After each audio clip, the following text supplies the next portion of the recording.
Welcome to the M1 podcast, set up to provide features and stories up and down and in and around the M1. Relax and listen. If you enjoy, please share and like. Last month, Dublin City Council listed houses for sale under their affordable housing scheme for €475,000. Now, I'm not sure on what planet some council officials or government or political officials are, but in our world, I do not think affordable is 470,000. The cost rental scheme of housing, which was introduced in 2020, is a scheme of rental administered by approved housing bodies and others, which doesn't involve profit but rent at the cost of acquisition and maintenance of the property. So if a house bought at $205,000, it would rent out for the cost of servicing that debt over 30 years plus a 10% maintenance cost over that time. So you would expect a rent of something less than €1,000 per month. Now I say 205,000 because that was the average price of a house in 2012. The average price of a house now is €366,000. Or $1,750 per month. Now in Dublin the average price is more than 100,000 more, so it's something near €500,000 in Dublin.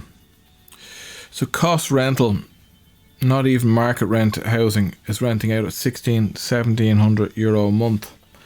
That's a lot more than my mortgage, possibly yours too. In my mind, it is a scheme which can tie people into long-term renting. So what happens at retirement? Now here's where I see some hope. Last year I read media coverage of modular building units being delivered for Ukrainian refugees, and the cost cited was €145,000 per unit. So I spoke to a few different people involved in the modular building sector, and they affirmed that this pricing is realistic. The units are small that were cited. 45 square meters for a 2-bedroom house is very small, but for many people I think they'll be willing to live in such a house. So my thinking is, could modular building be a game-changing solution to Ireland's housing crisis? First I spoke to Ciarán Byrne of the Pod Factory in Meath, and then I spoke to housing finance commentator Carl Dieter on this proposal. The idea of modular building at 145,000 per unit on state land, rent that out at cost rent, and the cost rents suddenly looked a lot more affordable. So Ciarán Byrne, you're a marketing coordinator with a company called the Pod Factory, based here just outside Navan. And the Pod Factory, can you tell me about the business? What is it and how long it's been in operation? Sure. So we've been in operation for over 25 years now. We specialise in volumetric modular construction, which by that I mean everything is assembled off-site and then brought to site and craned in a full building. This is what they call modern methods of construction. It seems to be I don't know if they have crazes in building, but I hear that term a lot. MMC. It's certainly something that comes up a lot more these days. Yeah, so modern method construction, it's an umbrella term that covers really any modern method of construction. So that could be anything from modular, like we're doing, which is also an umbrella term for built off-site and prefabrication, to things like 3D printed buildings that you get sometimes. So some of the buildings here, and we're sitting in one now, they look like houses, and others, maybe people have seen them, like the granny flat type scenario in the garden, and self-contained units. So just to give an image of what we're sitting in, or the garden office, is that a big part of your business? Sure, absolutely. So we will do anything from units like we're sitting in now, little kind of office units, get a lot of people who like these for a home gym or just a little bit of extra space. These would have been very, very popular during COVID for obvious reasons. We still get quite a bit of demand for office pods, a little bit less. Okay. And it is now shifting more towards full homes and granny flats, but we'll do everything up to 3-4 bed homes. And I'm interested in this MMC, modular housing, in terms of delivering housing, because housing is the number one challenge for this country. Costs seem to have gone so high, but modular housing can be very much more cost effective, can't it? Absolutely, especially when done at scale, which is one of the big benefits of it. Now, there's a lot of variability in what a project is going to cost, and it depends on the exact materials being used, the design, the layout. Things like universal design plus houses are always going to cost more than your standard house, and on-site work can be different. But in general, you're going to be spending less money on a modular home than on a traditional built home, particularly when you weigh up the amount of time that's going into it. And why is it modern? Like, why did no one think of this idea before of building off-site and then bringing it on-site? What was the problem to do that? The thing about that is, it's a bit of an interesting history thing, is modular building's probably actually older than real brick and mortar building. The Sweet Road in the UK in 3800 BC was prefabricated building. But if you want to look at modular buildings as a modern idea, it actually goes back to about 1833. Okay. Henry Manning developed Manning design for Australian settlers. The idea was that prefabricated panels would be shipped over and quickly assembled in Australia. So it's not that modern of an idea, but what's really made it work now is developments in automation and developments in transport. We now have more infrastructure to support bringing a whole home to one place instead of many, many bricks. And when you were saying building at scale, you're talking about let's say greenfield site. Mm-hmm. The houses can be built off site and delivered very quickly. Yeah, absolutely. And there's two ways of doing it. There's volumetric, like we're working in here, where an entire unit is built and craned in, or there's panelized construction, where the panels and frames are built off site, transported as panels and frames, and assembled on site. Depending on the kind of workforce you've got, you can have houses that are set up in a day or two. It can be very, very quick to do it, and this is where the cost savings come in more so than materials. It's the speed of construction. A lot of that comes from factory control conditions. It means that there's less room for human error. It's easier to be much more accurate with your builds. And one of the important things is you don't need to stop production for inclement weather. As if you're building houses with brick and it's bad weather, guys aren't going to be wanting to go to work on a rainy day and a windy day and so on. Yeah, but aside from just not wanting to, it makes the whole process more difficult. Depending on the weather, it's actually impossible. That doesn't happen in a factory.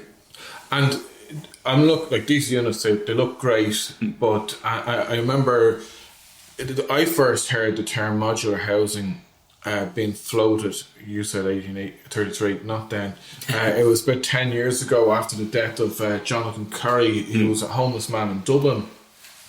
And there was a lot of outcry about this publicly, where the concern was, why are we not housing homeless people? And they said, well, we've got this new method of construction, it's called modular housing, we're going to deliver this. And Alan Kelly, the then Minister for Housing, announced that they would be making use of modular housing, and I know some city councillors in Dublin, they went quite a way to investigate and look at models of modular housing, but it didn't happen. So one of the concerns, I think I remember people saying, we don't want to live in flat pack homes. What is the difference in quality between a modular house and a standard house? To be as ungenerous to modular housing as possible, none. In certain areas, I would actually say there's an improvement in the standard of house. Things like sustainability. They're warm. They're warm. They are fantastic insulation, but just the fact that you're not using huge amounts of cement and aggregate, they're much more sustainable to build. That's very, very important now. And are they as long lasting? Absolutely. So if you look at some of the buildings, so modular took a big jump in. There's no reason why a modular home shouldn't last as long as a traditional built home, as long as the quality was put into it, and that's true of both. Very good. So why is it something that is seen as a thing of now? Like you're mentioning the post-war, that's obviously a long time ago, and then they're calling it MMC. What's the difference between modern methods of construction as opposed to those units in the post-war era? I mean, my marketing head goes for me on this one, and it's a branding-ish thing. Yeah. So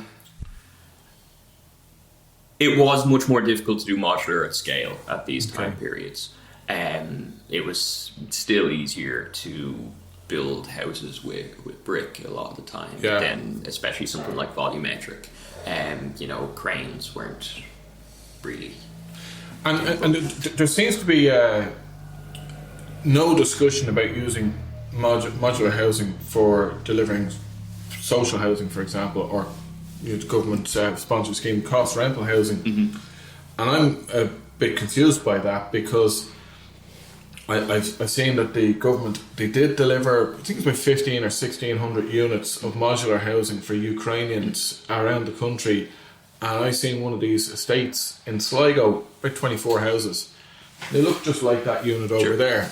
And there's some kids out playing, and it looks like a very nice place to live. Do you think that could be delivered on a much larger scale? Absolutely. Not only do I think it can be delivered on a much larger scale, I think it's the best way to deliver social housing on a large scale. Recently, now there's a little bit of rumour in this. Where I grew up in Clondalkin, there was a recent development built, been going on for 2-3 years in traditional builds. Yeah. When they were built, no one ever moved into them. Now, why that is, I've never heard an official answer for. The things that got passed around a lot was there was a problem with the grade of concrete in the wall, and I don't know if that's exactly what happened, but the real point of the story is there was a development built, I think it was 30 houses, that are not in use. It's still not in use? Yes. And when were they built? They would have been finished, I think it would have been early last year. Well, of course, you've also had the whole situation with mica and what was the other, pyrite. Those issues don't feature in modular housing, do they? No, nowhere near as much. I'm not saying they'll never feature in any modular housing, but I mean, what we use is So modular housing built faster. It can be built at scale if there was a will somewhere, whether it's investors or policy, or I'm not sure what the barrier is to that. What about the costs of a house?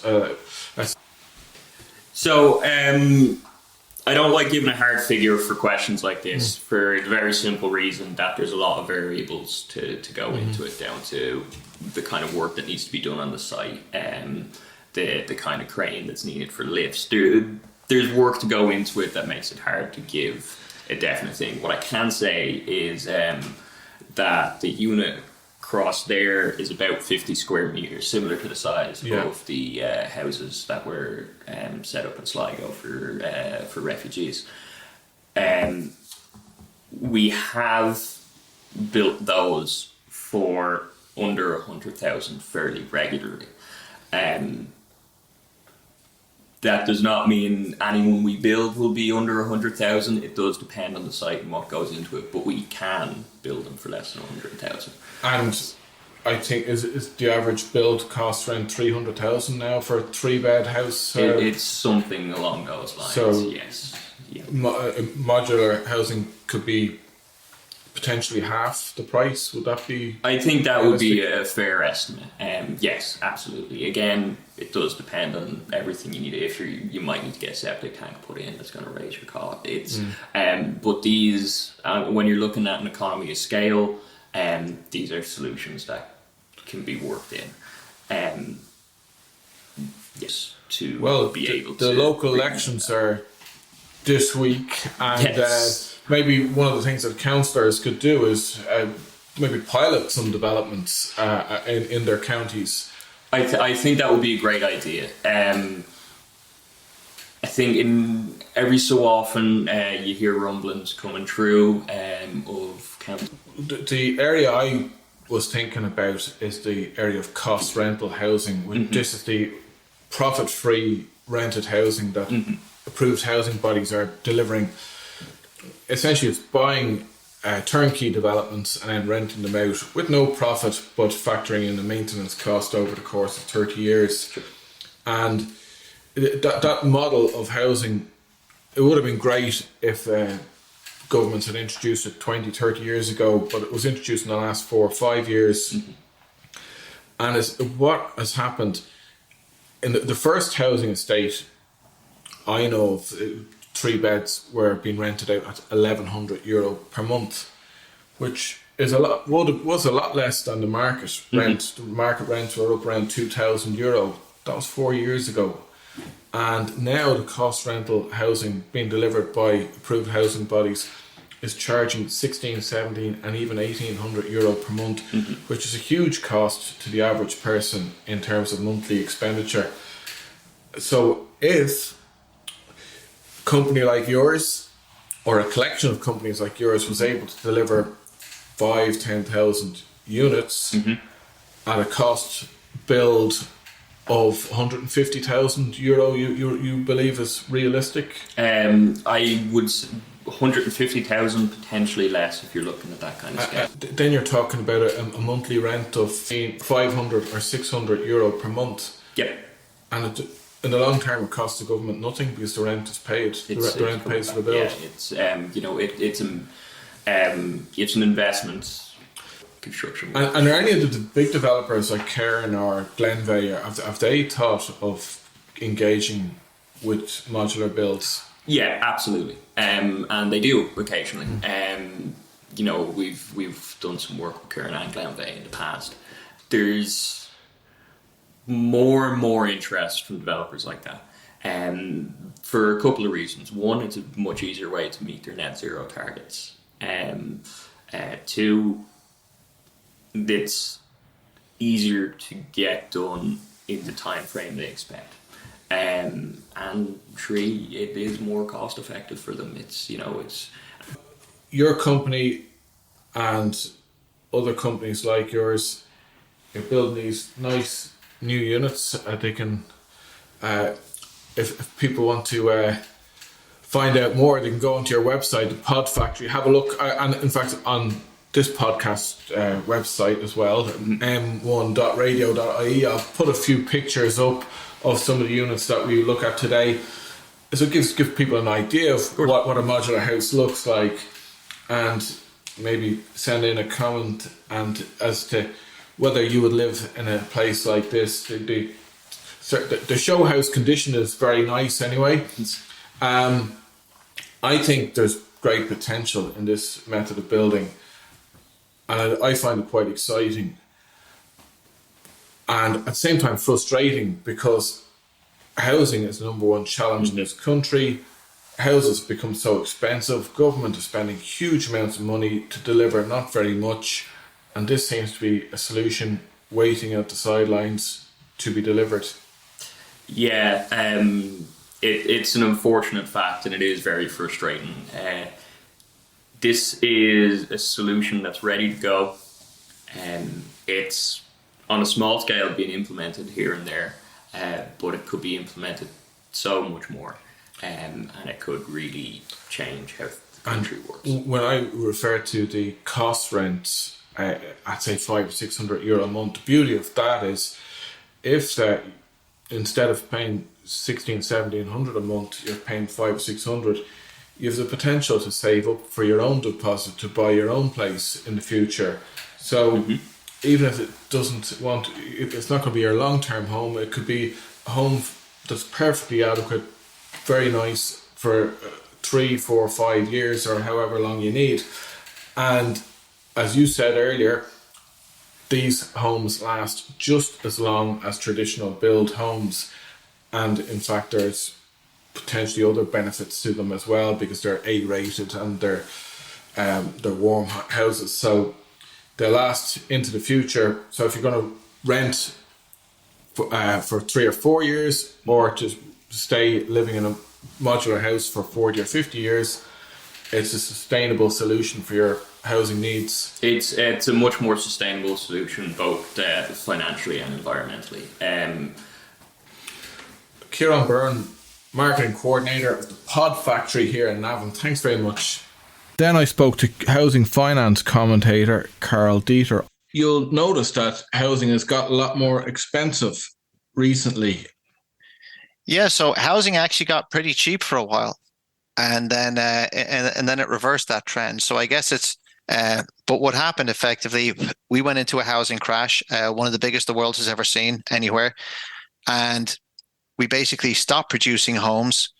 The government were told this would create housing shortages. People wouldn't believe anyone who said that, because they were basically of the view that, no, we've got way too many homes. In fact, we should be tearing down homes. I mean, you can even look back at headlines going back only like 8 or 9 years, and you've got mentions of ghost estates and maybe we should be tearing houses down.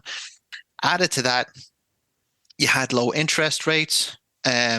You also had then a large influx of people fleeing wars, fleeing whatever situations they're in. Like the Irish population increase last year, I think, was one of the biggest in like EU history in the last 70 years.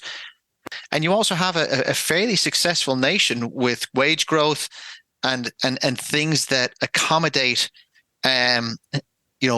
affordability rising. At the same time, you have regulations that are kind of restrictive and have prevented a lot of housing. And because of that, it actually made the supply constraints even worse. So, bit of a perfect storm. And I'm hoping that we can find our way out the other side of it someday. I wonder, does this modular housing that's been talked about and being delivered in some places around the country, does that represent a solution? There was an article I remember seeing in the Irish Examiner last year, and I was really very struck by it, because their claim was that they were part of a programme to deliver up to 2,000 modular units throughout the country at an average cost of €150,000 on public land, of course. And now these units are small, they're 45 square metres, but at 150,000, that's a lot cheaper than a lot of the other traditional builds. And I did see one of these developments up in Sligo, and it looked pretty good to me. And I thought maybe a lot of people would accept that kind of accommodation, smaller accommodation, or at a much lower price. Yeah, look, like when it comes to smaller homes, that is one of the ways that housing becomes more affordable. I mean, if you look, say, at UK house price history, back in the 1800s, houses were like 10 times average wage. It was completely unaffordable. And then a few things happened. They dealt with basically a reduction in regulations around the construction of new homes, which freed up capacity to build those homes. And then the actual land, the footprint of land that they were on, also came down by a pretty large number too. So when those things happen, you got this wave of housing output and housing affordability. But actually, housing versus incomes back in the 1800s, it was like times 10 in the UK, and now it's back to that stage again, which is disappointing, because for a while they were getting it right. But it's hard to get right and to keep right. I was interested in this the modular housing and this idea that if you can deliver a house, a unit for 150,000, the model of the cost rental model of housing, which is delivered through housing associations. And I think the LDA, the Land Development Agency, are getting involved in cost rental delivery as well. And this is basically approves housing bodies and others who are delivering housing at no profit. They acquire it from developers and then they're renting it out to the tenants. The recent announcements of cost rental delivery in Swords or in Donabate that I've heard of, they're talking about rents of €1,700 per month. They're very high. Like that's a lot more than I pay for my mortgage, for example. So I wonder about this idea. If you could deliver a unit for 150,000, that could, and it's this modular housing, and it's smaller. Maybe that could be a solution, because then you're talking about a cost rent per month of €500 or €600. Does that sound viable? Well, I need to make a distinction between what sounds viable and what sounds good. So when you say something good, I want it to be viable. Like I want that to be a reality. But what we know, what we've seen, what we've proven is that modular housing, and I'm not against modular housing. I think it's a great idea. Like I'm so much in favor. I think modular housing has so many roles that we haven't even considered yet, and I can get into them later. But let's just think about it like this.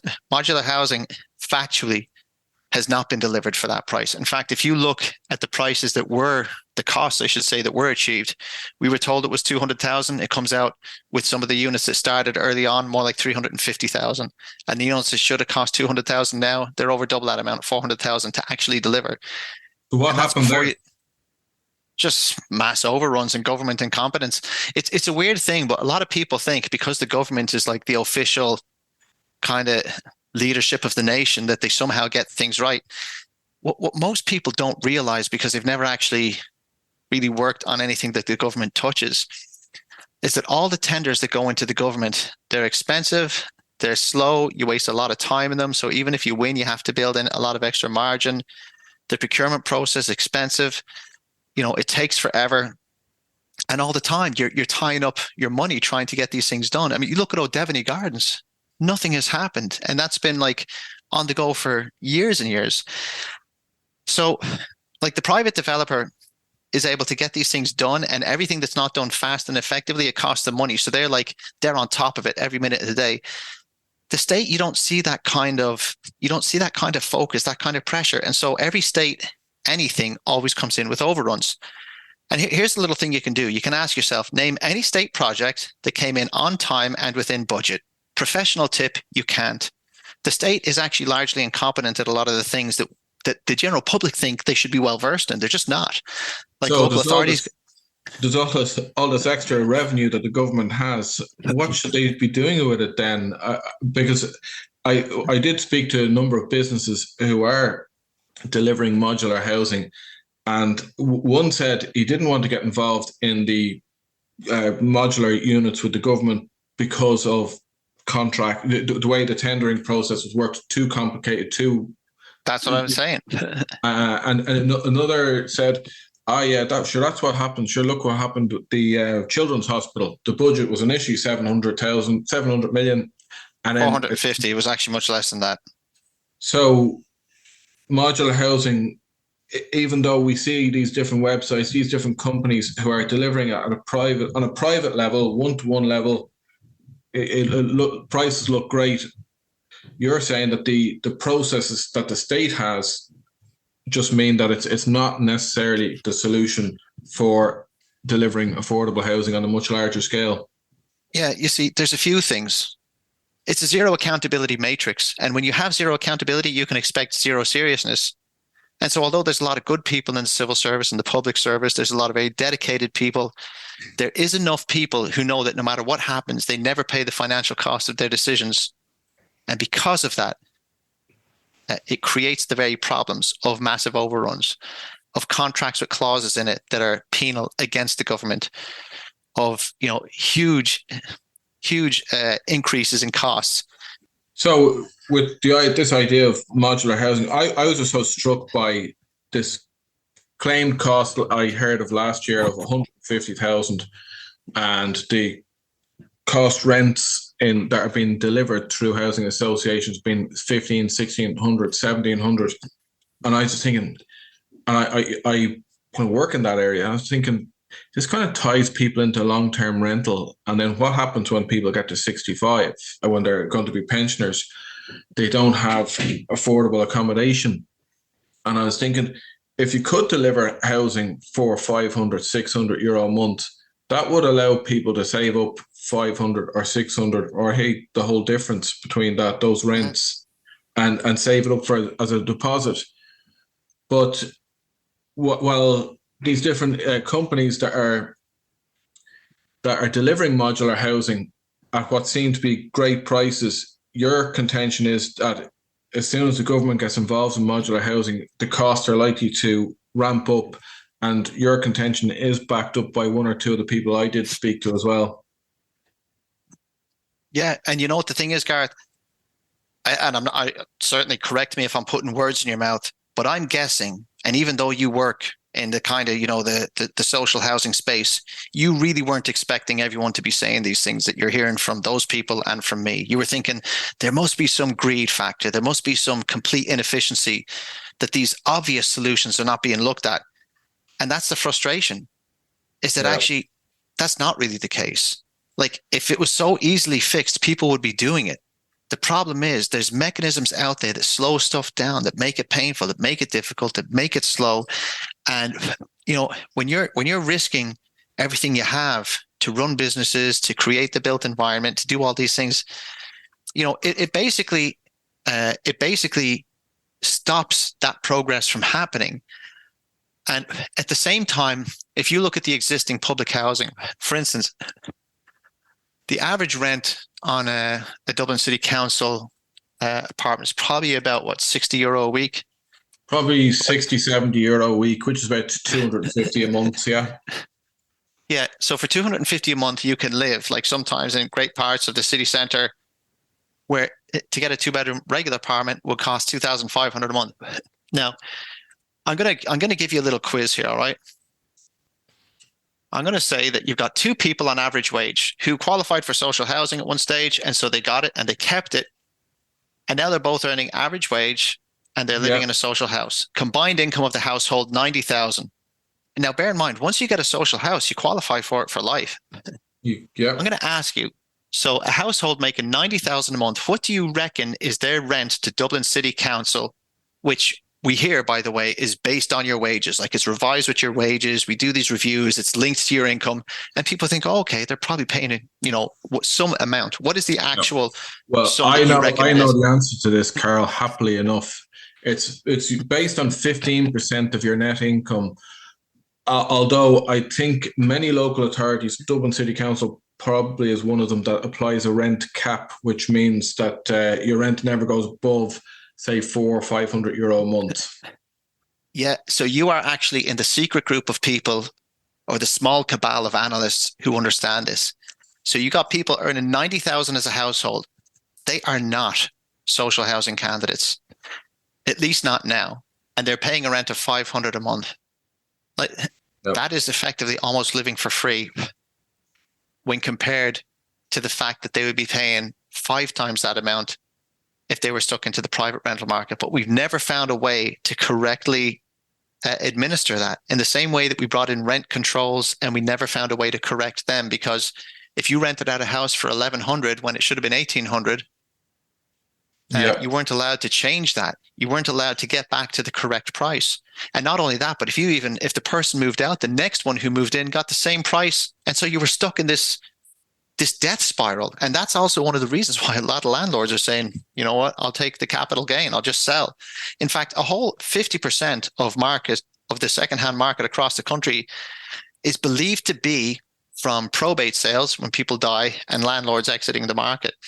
So, every step of the way, we have a public housing system which is not self-sustaining, because it's designed not to wash its face, which is the reverse of what we hear with countries like Austria, where the Vienna model is like the go-to model. Yeah, but the same rents in Vienna would be like 850, 900 euro or more, you know? Yes. So, And I suppose the whole idea of cost rental housing is that you rent housing on the basis of what costs, no profit in it.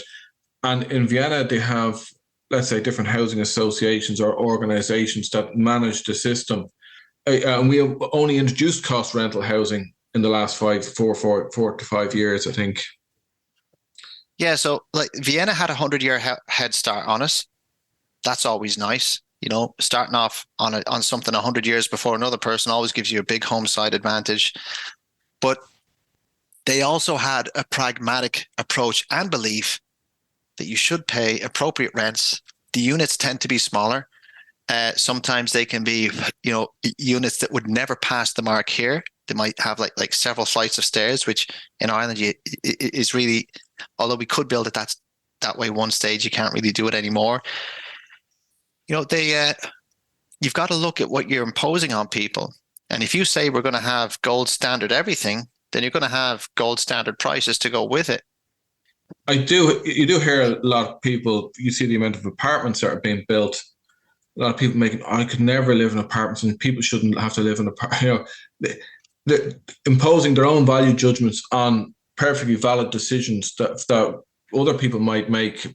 But there are policies that seem to shape the situation that we've got, and that means we've got very unaffordable housing, and we've got a lot of people on waiting lists. So a lot of uncertainty and anxiety, and people sleeping on sofas, and people being homeless, and so on. So, yeah, there's got to be a reckoning.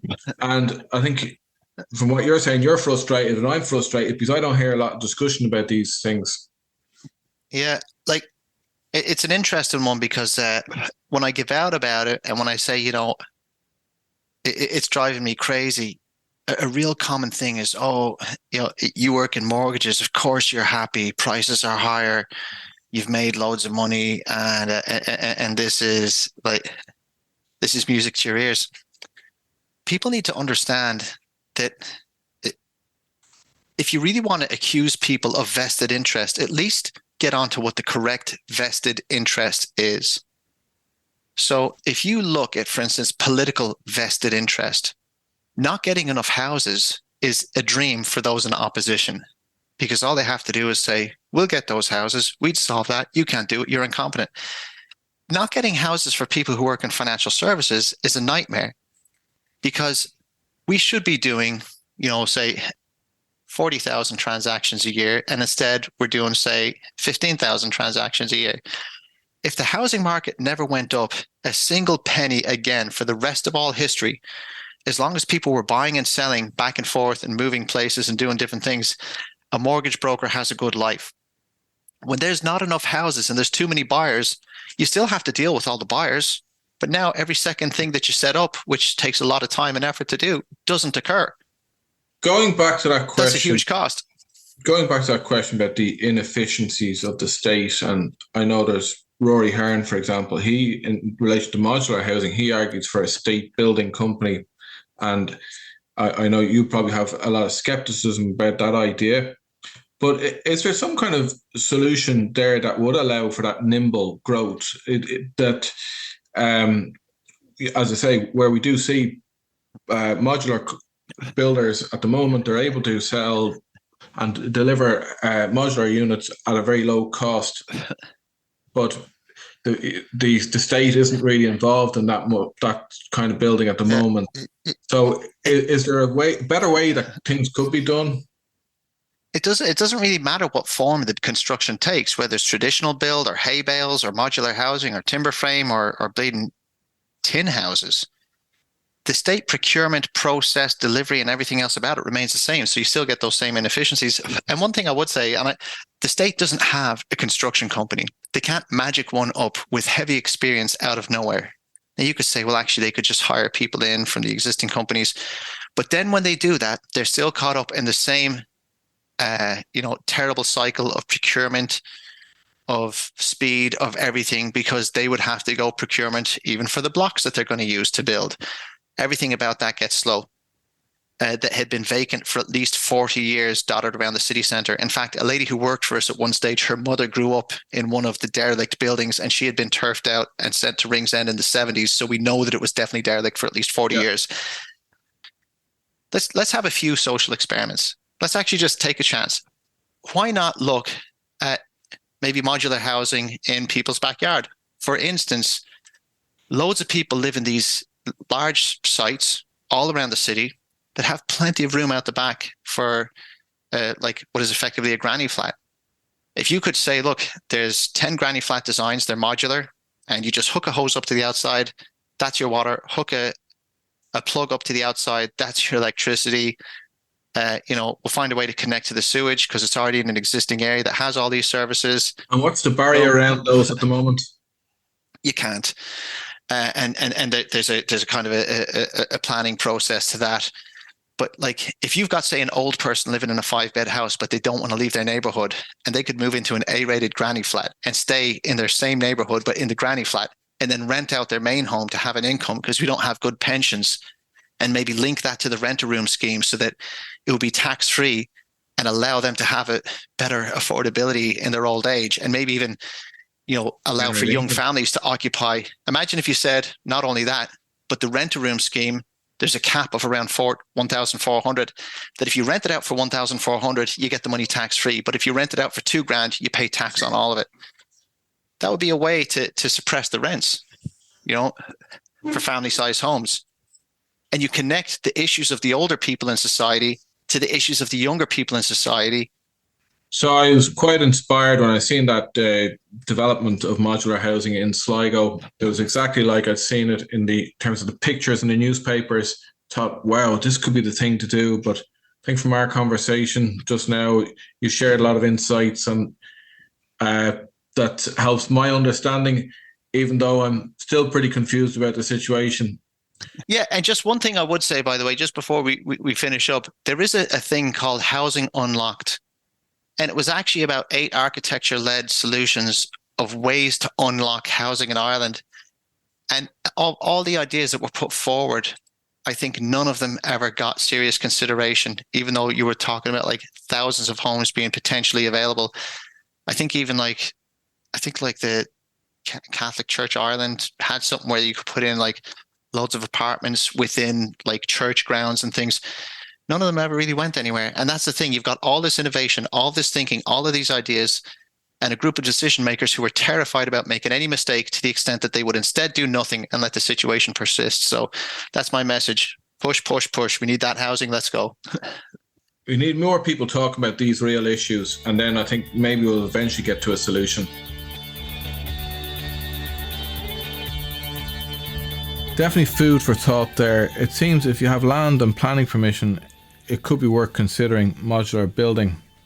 It's an interesting and growing business sector anyway.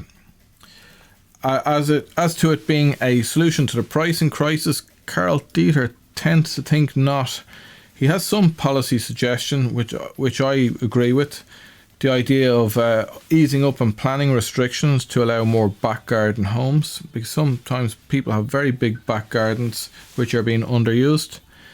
But as he said, the cost where the state gets involved, that's when the cost can ramp up. But I do think we need to move on from this situation where we're at. And I think building small, low price cost rental units could be a solution.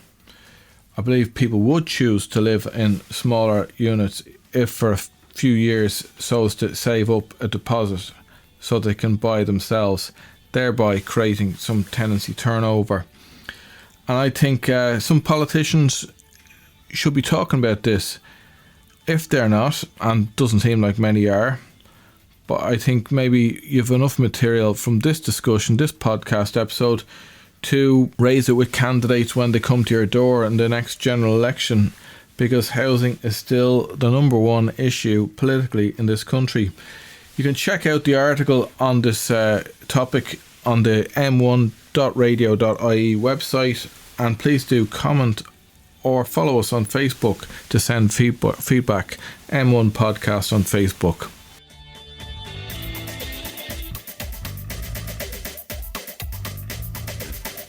stay with us for episodes coming up, where we'll be looking at topics of interest for those of you who are up and down and in and around the M1.